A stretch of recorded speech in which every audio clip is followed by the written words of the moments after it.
Hey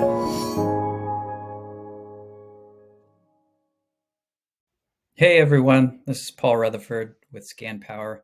Got 5 things Friday for you. Real quickly, some new features and enhancements that we've released this week. First off, on the sales report, you are now going to see 2 new items. One is an edit button next to the COGs. So let's say there's an item that we don't have COGs for, or you notice the COGs is incorrect. You can just click edit, enter the average cost, and hit enter. We'll save that. We'll make the correct associations to your settlement data.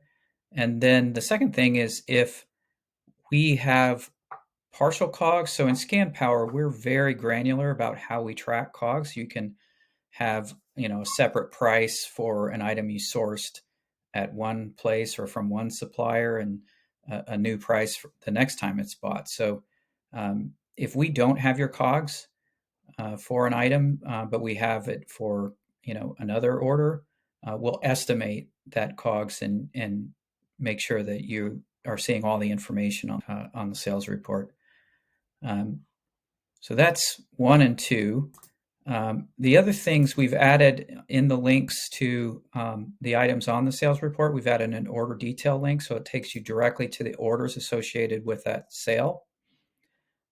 So that's convenient, where you can see if something has been returned or what the date was of the return. And we'll also show you the fees and the COGs on those order details.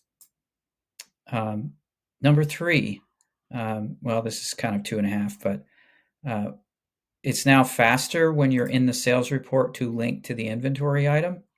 So we'll take you directly to that inventory management page.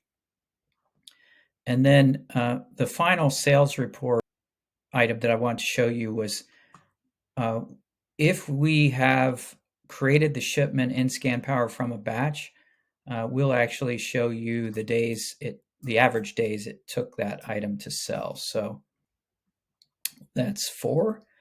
And then number 5, when none of our direct printers is selected, so we support Dymo, Zebra.